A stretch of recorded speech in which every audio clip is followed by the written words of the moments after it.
All right, so thank you for coming to this panel. It's called Pursuing Your Passion. Of course, we have Vincent Zhou here and Rachel, Zhang. And then we're also going to have, I know this is the last panel, I'm sure everyone's very tired, so we're going to have a little more like relaxed loose session for the second half.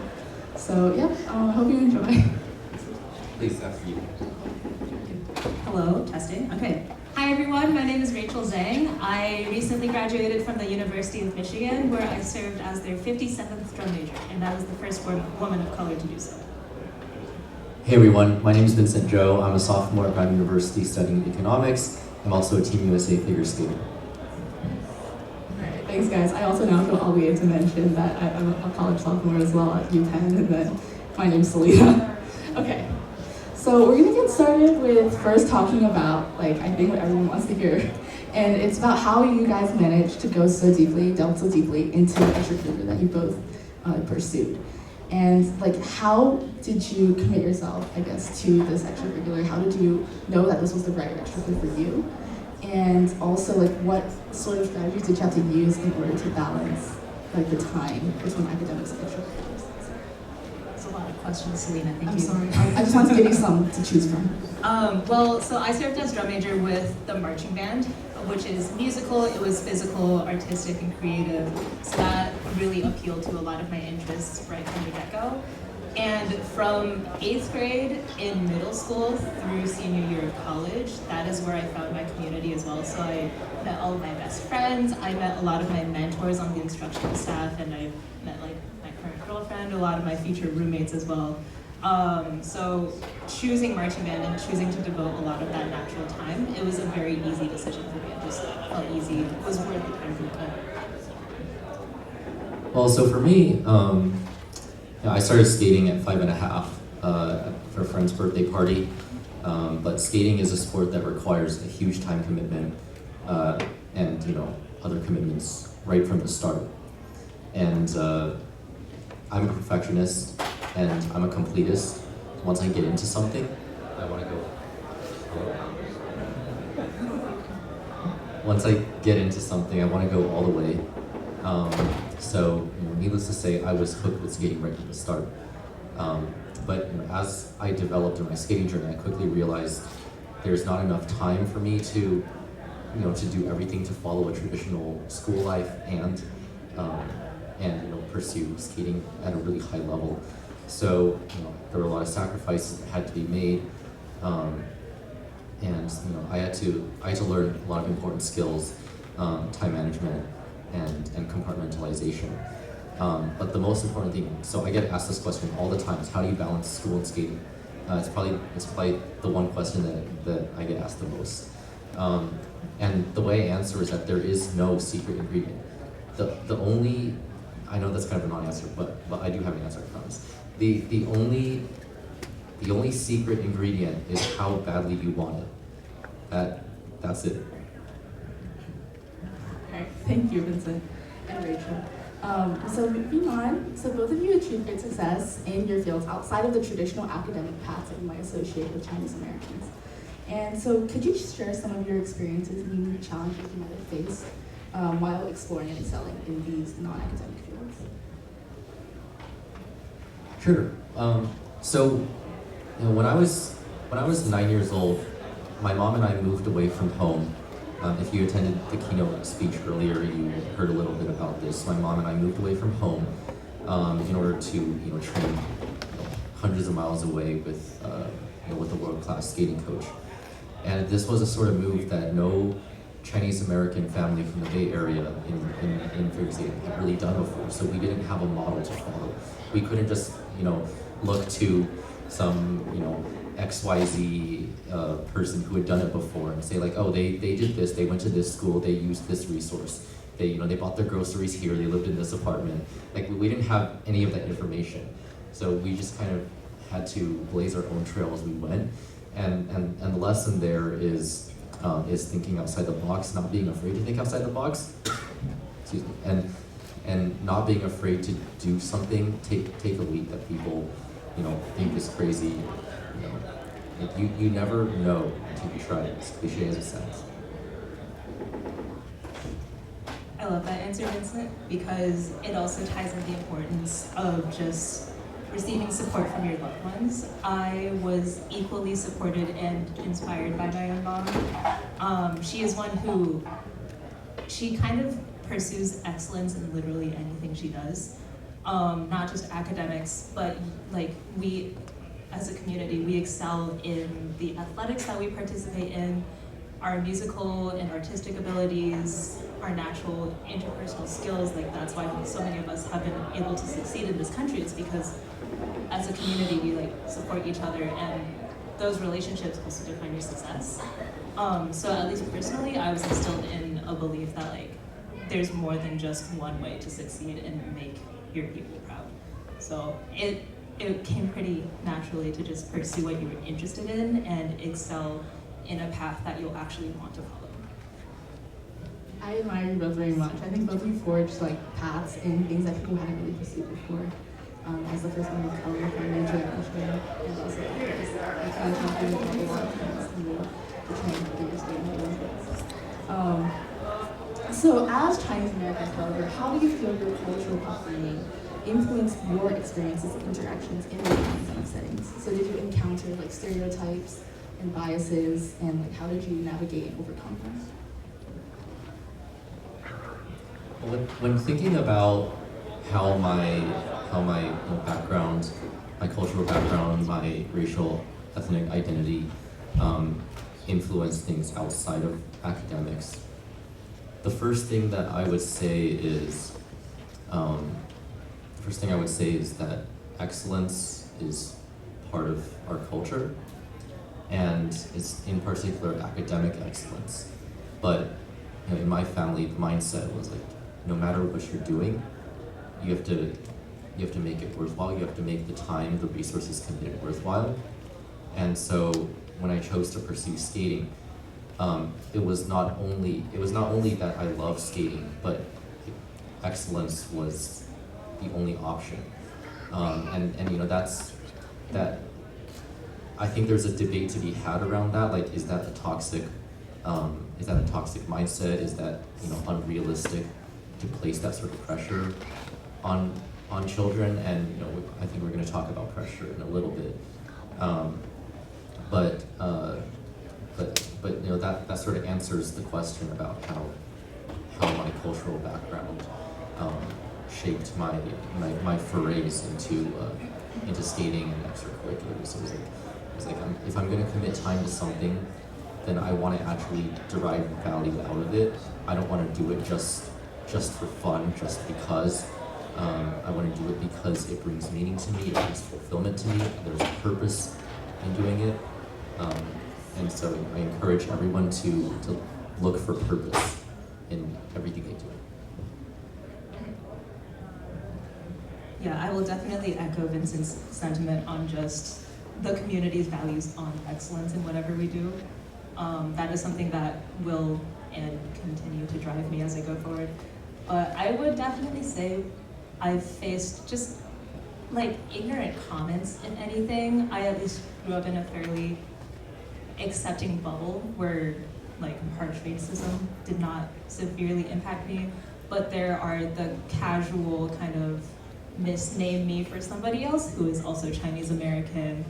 Or I had a really random encounter where somebody just randomly started speaking Mandarin to me. This was a white man who just made an accidental correct assumption that I understand what he was saying, but it was an assumption nonetheless. And I think a lot of these instances, as just leaders for our generations, for our culture, it's better to choose to address that with an open heart and be like, thank you so much for trying. Or just try to educate people as you go along, rather than face it with like anger and put up other walls, because that's not going to help us take steps forward. Yeah, so what you just said there reminded me of some experiences I've had where, I guess this is not just some experience, this is actually very prevalent in my experience with the media in skating. Many of you probably know who Nathan Chen is, Olympic champion, Chinese American as well, 1.5 years older than me. But as we both kind of made our way into the spotlight, we were constantly compared, and the media was always trying to create this narrative of Vincent versus Nathan because they thought we were so similar. You know, people outside of our community think of our community as a monolith, and unfortunately that's just how communities tend to think of other communities. And I think we can all do better in you know, trying to combat that mindset, that tendency to make monolithic assumptions about a different community. Thank you for your comments, guys. I agree. I think a lot of this sort of like casual racism almost is based in ignorance. It's not intentionally like malice or anything, but it hurts nonetheless. And like we should try our best to educate others and like try to correct these wrongs. But anyway, Vincent, you mentioned handling pressure, and it's definitely a common theme for both of you. So like both of you had a lot of expectations and demands placed on you. And like both personally, from yourself, I'm sure, and from external sources, family, friends, community, and while pursuing excellence in your field. So how do you feel like you manage that sort of pressure? Pressure almost became normalized for me. I sort of got used to waking up every day and feeling that weight on my shoulders to have to, you know, go into the rink and perform at my very best. And you know, I think some of that was good. You know, it drove me to be better. It drove me. It was and it wasn't fueled by negativity either. It was fueled by my own passion and my own desire. But there's also a tough side to it where it's like, you know, when you're actually performing out there, you don't want to put unrealistic pressures on yourself and feel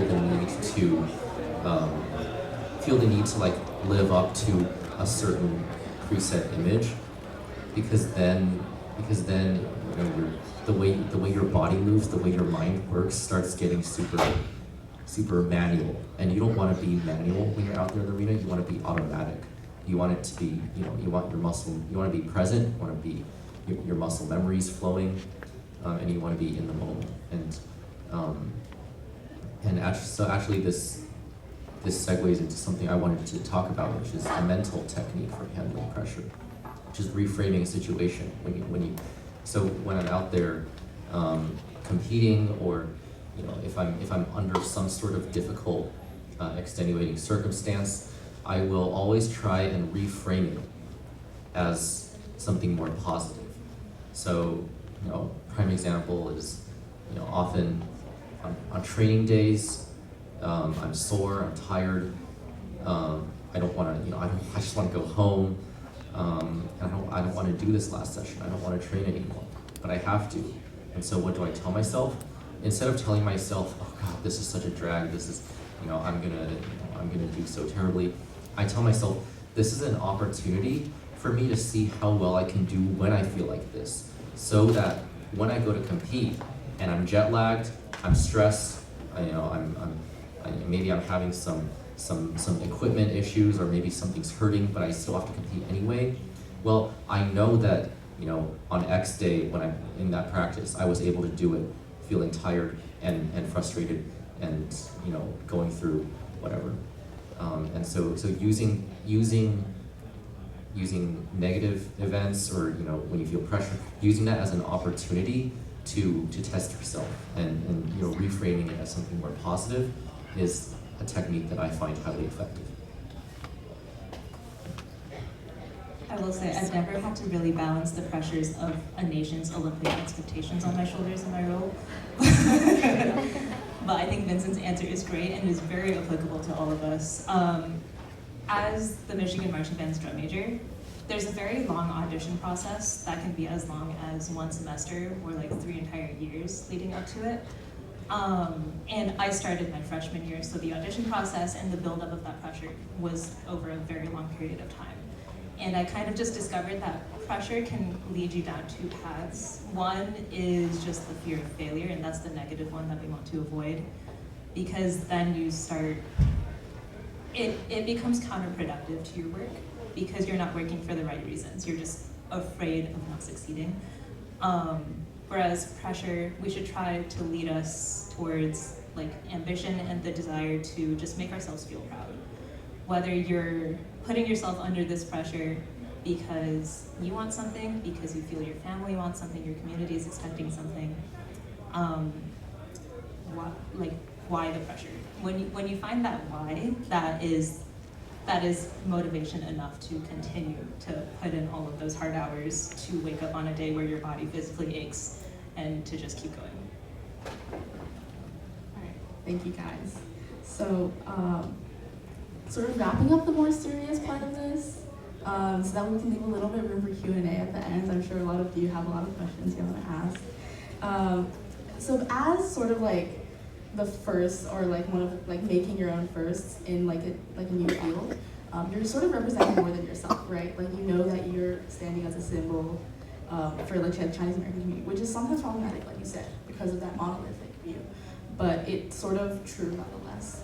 And so how have you approached the weight of this responsibility? And not to be so much the last question, what impact do you hope to make as the role models for the future generation?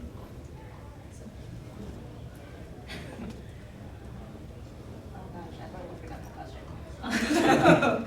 The impact that I would like to make as the first something.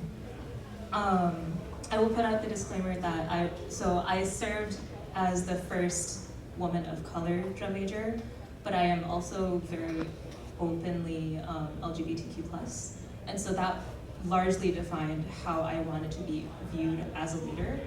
But most significantly, it just influenced my everyday interactions with not like constituents, but with the students that I worked with. I shook hands with a lot of donors, alumni, and my goal was just to really never be ashamed about my identity, never in a way that I had to conform myself to fit their expectations, but I also just wanted to meet them halfway.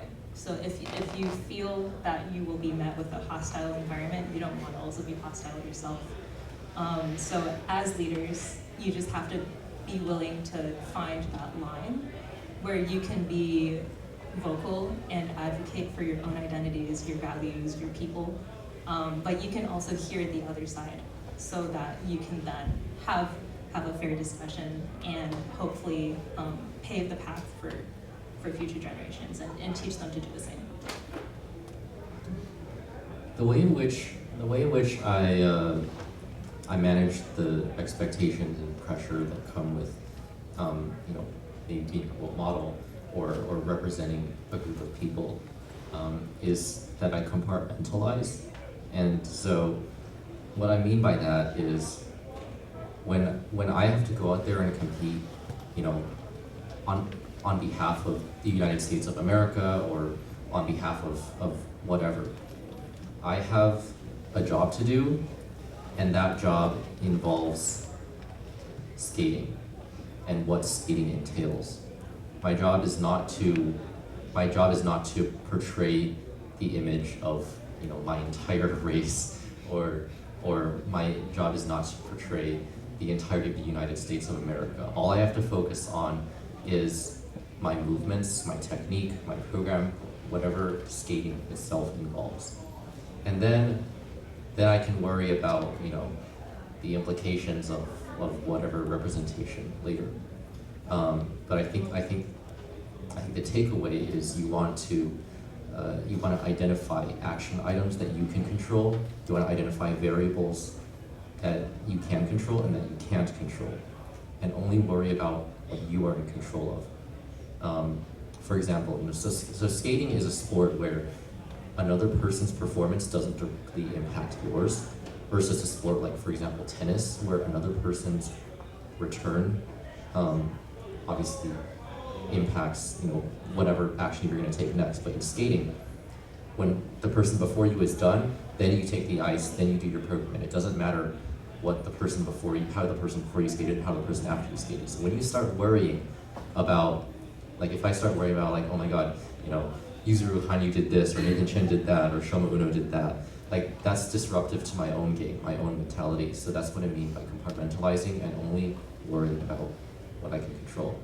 In terms of what I want to pass down to the future generation or how I hope to inspire them, I would just say that there are a lot of young Asian Americans right now that that maybe were inspired by seeing myself or seeing Nathan compete, and maybe they have their own big dreams that they want to make the Olympics one day, or they want to land a quad one day or whatever, and right now they probably feel like they're a long ways away from that dream, from that dream being realized.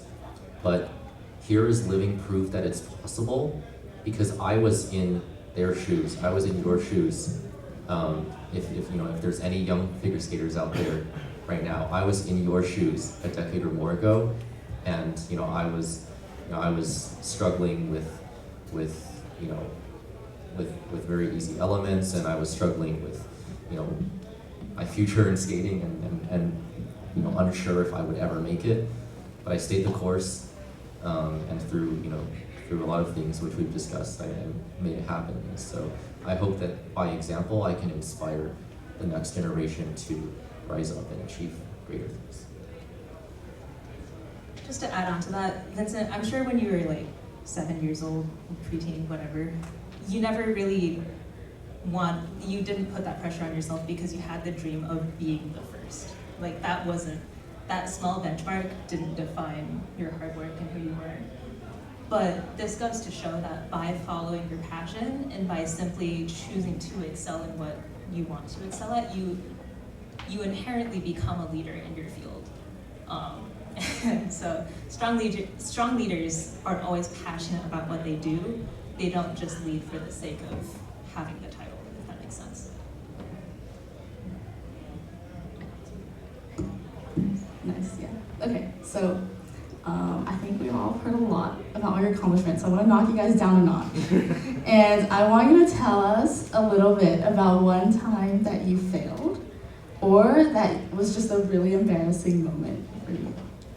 So whichever one of you wants to put yourself on the spot. I know, but I will be honest, I split my pants during a performance once. If any of you are familiar with the Michigan Marching Band, maybe not, that's okay. The drum major wears like a bright white uniform.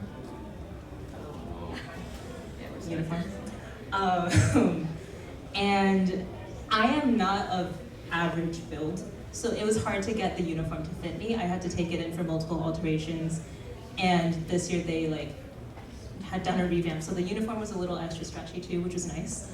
But I was stretching before a performance, and this was for the president of our university too. This was at his inauguration. I was stretching before it, and I felt the seams just give a little. Oh, that's not good. And sure enough, they ripped in the middle of the performance. I'm hoping that nobody saw, but now everybody in this room knows. So, Well, I will say your wardrobe is also an important part of figure skating. Fortunately, I haven't had major wardrobe malfunctions in competition, but I know some people who have, and unfortunately, sensationalist news outlets always want to make a big deal out of it. So, but I think the failure or embarrassing moment I would talk about. I mean, I guess I have to talk about the times that you mess up on the big stage, right?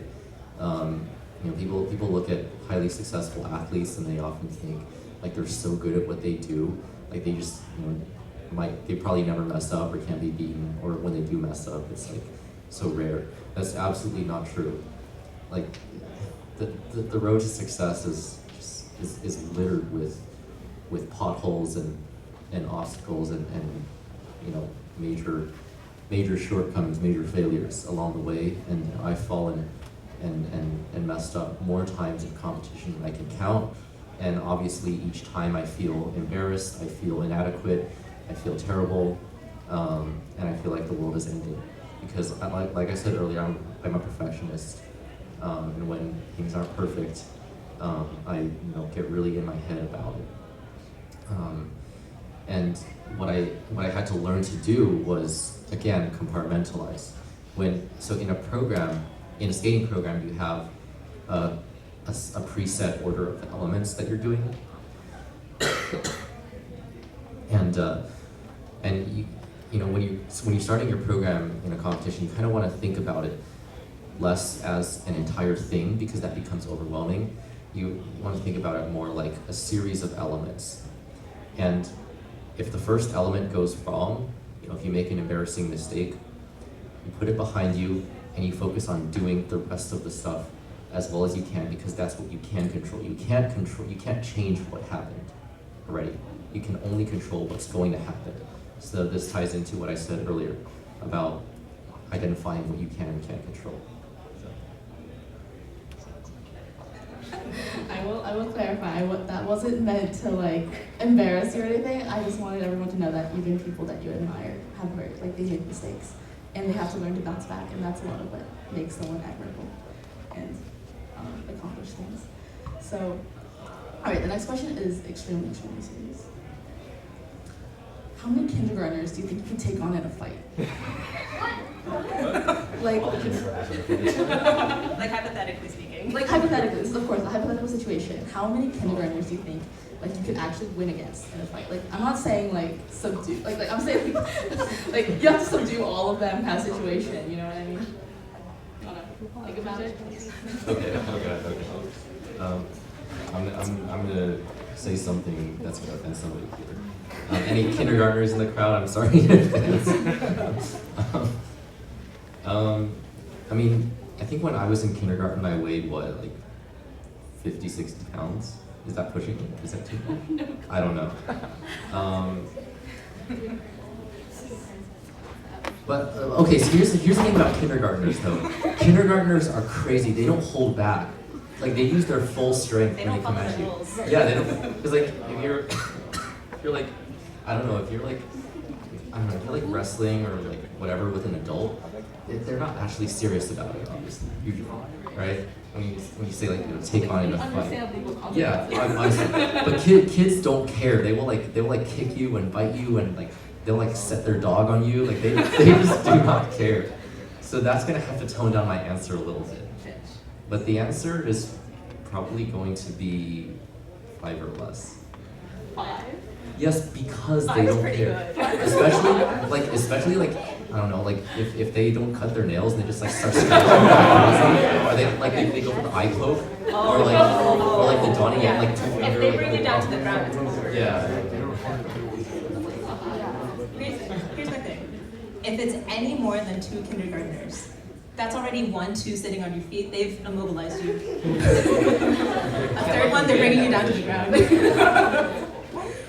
Well, okay, I could take more than 5 kindergartners in a foot race, but in like an enclosed room, probably just 2 or 3, because they would work smart, and I'm fragile. I don't want to fight kindergartners.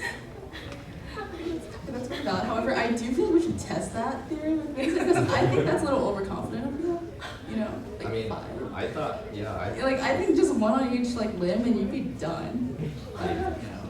But you know, that's just me. So glad we brought out all these kindergartners today. Anyone wants to volunteer? Let me know. Do this maybe at the talent show or something. I know. I'm sure they're very excited about this. Okay. So because you compete in the Olympics, I felt we had to include like some sort of question about the Olympics. So, which Olympic or which sport or which sort of thing that people do you think should be an Olympic sport but isn't? I will start this one off. Has anyone here ever heard of combat juggling? It's an excellent sport. So you know the concept of regular juggling. Throw multiple things up in the air, keep them in the air. The concept is you have multiple jugglers out in an arena, and while they're juggling, their goal is to knock the other jugglers' items out of the air and interrupt their flow. And in doing so, you also have to maintain your own juggling as you go, and I think that would be an excellent sport. I want to switch it up. I want to switch it up and talk about a sport that actually is or was in the Olympics but shouldn't be. Did you guys know that in 1900 poodle clipping was an Olympic sport? Like giving a poodle a haircut. was an Olympic sport in 1900 in Paris. I don't know, French people are some. Was it like standard sized noodles? I feel like you just like vastly underestimate the effort it takes to subdue a small child or animal. Like I feel like if you're trying to pin down a poodle and give it a haircut and it doesn't want to. Okay, those are some crazy implications. You don't want to get killed for animal abuse here. Have you ever seen like a demonstration for things? No. No? Okay. No. Just curious. Alright. I love the concept because you could rate it on speed and style. So it Like brings how in nice is the artistic. haircut? Right. Right, like figure skating, artistic component. What other Olympic sport really? But if we start applying those objective judgments or goalposts to everything, like then that's a slippery slope. Like what's next? Like setting up tables in a room, or like you could apply like the title fastest to anything. Has anyone here been harshly criticized for the shape of their dumplings that they fold? Oh, Dumpling folding. Dumpling folding. That's cool. For the culture. Yeah. For the culture. Dumpling. The next time Beijing hosts an Olympics, we'll add dumpling folding.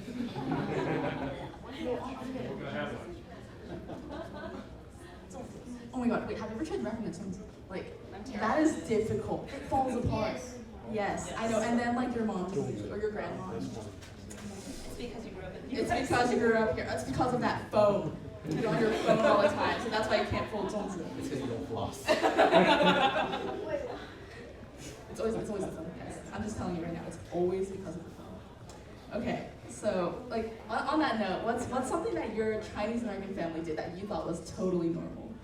Until you saw like talk with other kids and you're like, oh, your family doesn't do that, sorry, I just pretend I never said it.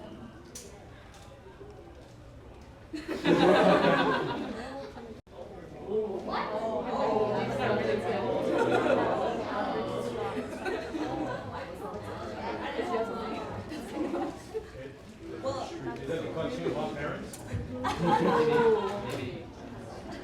I will say, my mom is from Tsinghua, but my dad is from Beidao. So you can imagine, it's the Harvard-Yale competition in high school all the time. But I know, average is embarrassing. Well, then which side do you prefer? You're in a room full of Tsinghua all the way. The purple is my favorite color.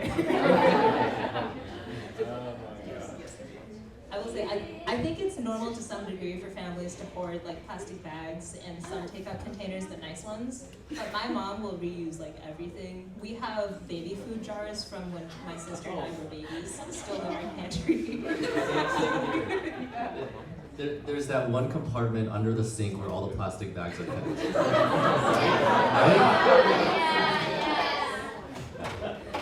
I think, okay, so Rachel and I actually talked about this earlier, but apparently both of our parents we've like, our families have independently like somehow gone on a ski trip. Like, and brought a full like meal to the resort to cook because they had bad food options there. And it was like, like amusement park food sort of, and we were like, that's not it, right? This came up because my mom flew to Colorado from Indiana with an entire carton of eggs, like wrapped up in her suitcase. So we opened her suitcase, we thought it would be like clothes, scarves. It was eggs, groceries, cabbage. Like, we had a full dumpling night while we were No, because we had like a hot pot, like full hot, like the pot, the meat, the seasoning, like the Haidilao seasoning, and like just everything, the silverware knives, everything, right? At the ski resort. And it was just, we just set it up because they were like terrible food options, we couldn't drive anywhere, right? And it was like, I just think it's weird that this has happened like to two people that just, on completely separate occasions. economical. It's Like complete coincidence, but I don't know if your family's ever done anything like that, but It's cultural tradition. I can't say I have. Maybe I'm not cultured. Okay, and on that note, like I feel like something that is not like talked about enough is like, well, I guess maybe it is talked about, but like how to make food. Like, listen, I'm in college, right? So I'm learning how to make food, and it's like every time you learn a recipe, it's always like just add a little bit of this. Like, it's just a bit. It's just a little bit, right? But like, there's no like actual measurements for anything. You're just like, yeah, like you need to add less of this, but more of this, and this is going first because it cooks like longer. It's like, I don't know, but it's like never written down, never measured out, and it's like, I don't know, it's weird. I thought that was like every family, you know. Our most like cherished family recipes, 饺子 included, but like 红烧肉, like that's a pretty good staple. I have no idea how to make aside from when I watch my mom make it. And if I don't learn, that traditional recipe will die with that generation because it's not written down. And even if you read the directions, right? Like, what do you mean just add soy sauce? How much do I add? When do I add it? What do I add it to? It's not written. You just have to know. You just have to observe. Follow your heart. Oh, okay. Follow your heart. When your heart tells you to put in the soy sauce, you put in the soy sauce. There is no secret ingredient. Yeah. You know, my family had a similar experience. It's, you know, I was, you know, trying to learn to cook for my mom and dad, and they always told me, oh yeah, there's no set amount. You just kind of have to feel it out. But I know that like a lot of the Western families I've seen have very set recipes. So like, oh, half a teaspoon of this, a quarter tablespoon of The that. grandma's like recipe box passed Yeah, down to 5 exactly. generations. Exactly. So, but we keep it natural. We keep it real. So I think you know, there's something to be admired with like you know, the way we were raised. It might be different than like what you might have known from your classmates growing up and everything. But I wanted to bring it up because I thought, you know, it's good for everyone to know like it's a different way of growing up, but it's still a very valid way of growing up. And honestly, it comes with its own perks, right? Like can you think of like a genius, like kind of stingy, but also like life hack thing that your parents do that, you know, other parents like that don't seem to do, but you're like, why would you not do that, you know?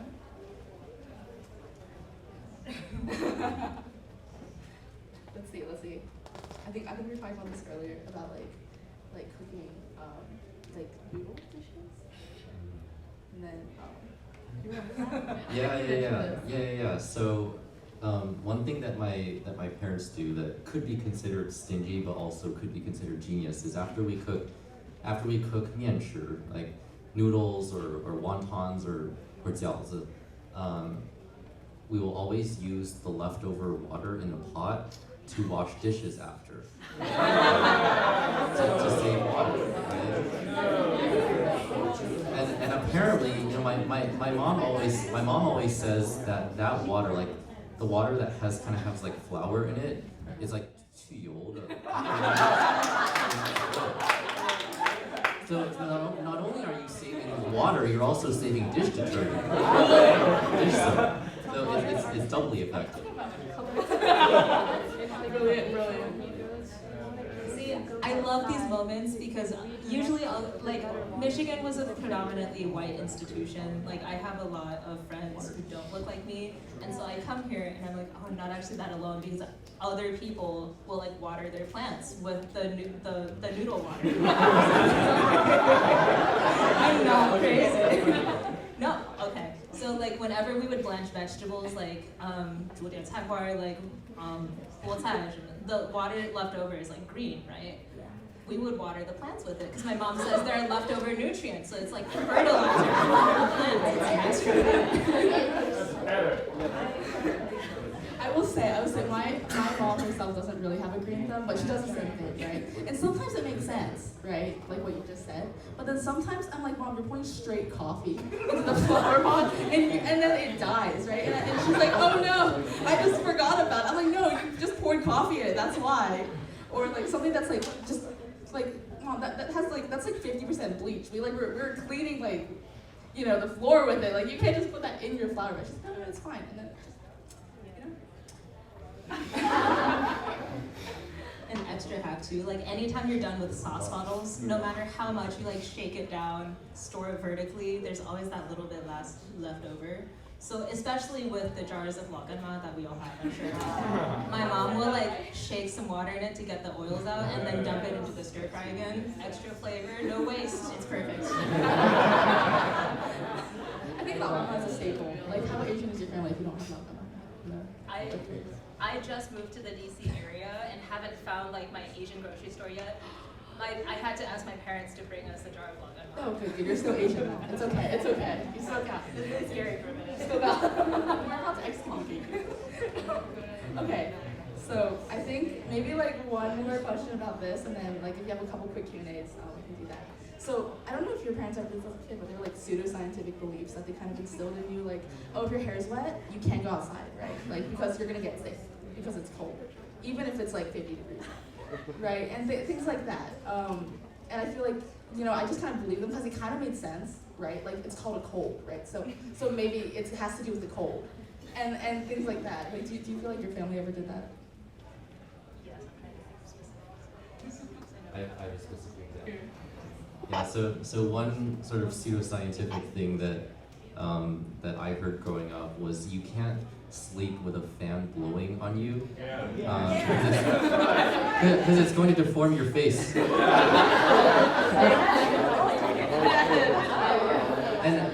And so I was like lying there in a puddle of sweat every summer night, like just dying. Like I don't want a deformed face, but I also want to like not. I want to be able to sleep. I mean, I don't.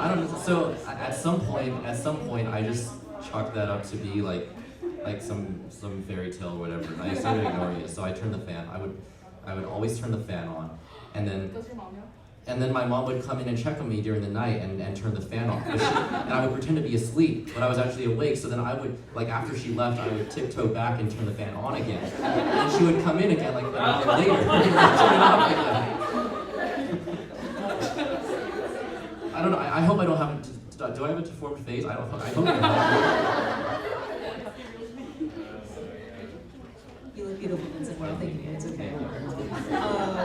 I'll say, does anyone's parents or grandparents follow like Zhong strictly religiously? Yeah. So there's very specific rules on when, how you can eat things, where, in what combination. So Selena and I were talking about this. There's a rule of like combining acids and bases when you eat. So for example, you really should not eat oranges and milk at the same time because acid-base reaction, it's going to precipitate in your stomach and give you a stomachache. I don't think I've actually done it, but mostly because oranges and milk is just a weird combo. Just weird rules on how you can eat things and with what.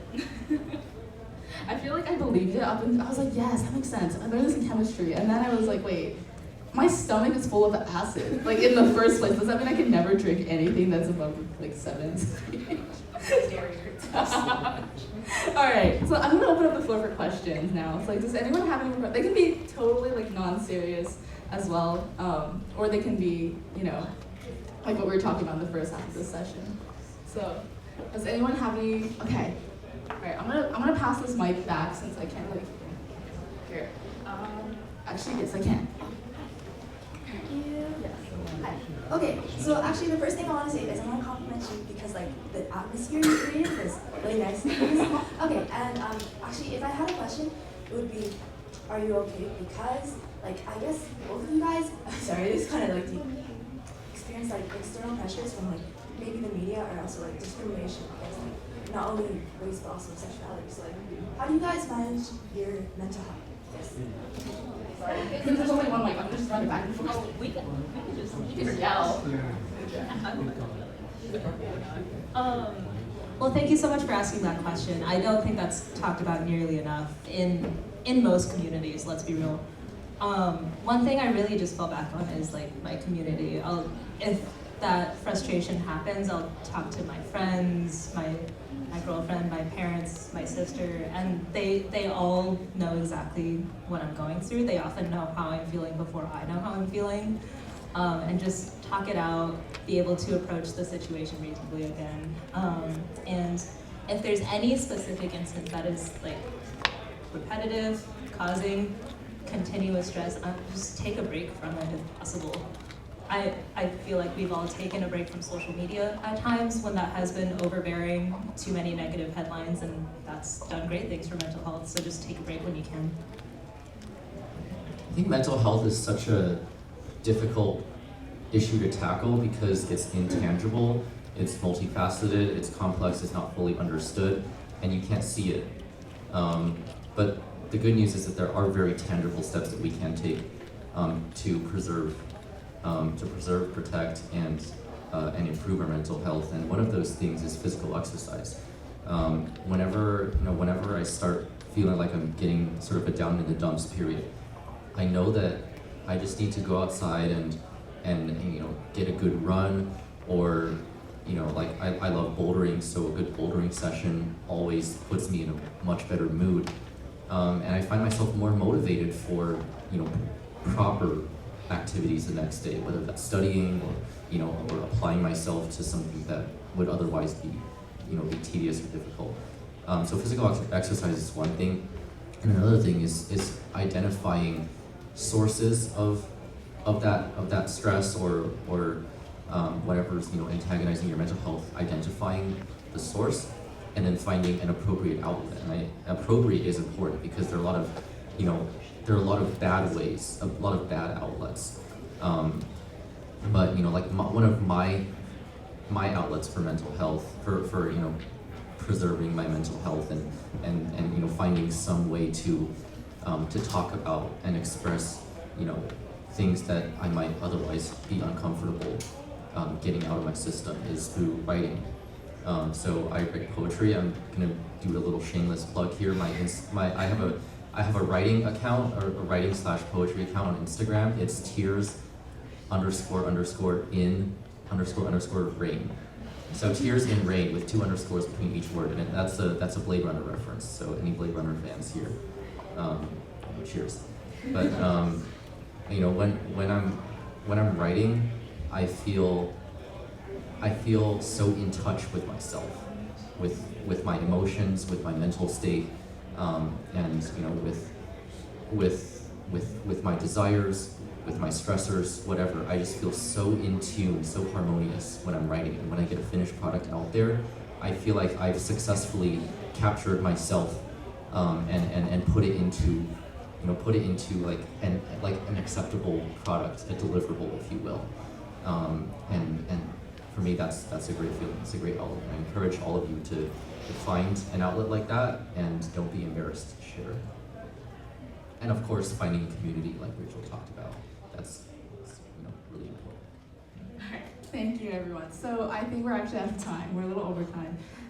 So we have events starting. I think the talent show is from 5 to 6, so I think we need to head there now.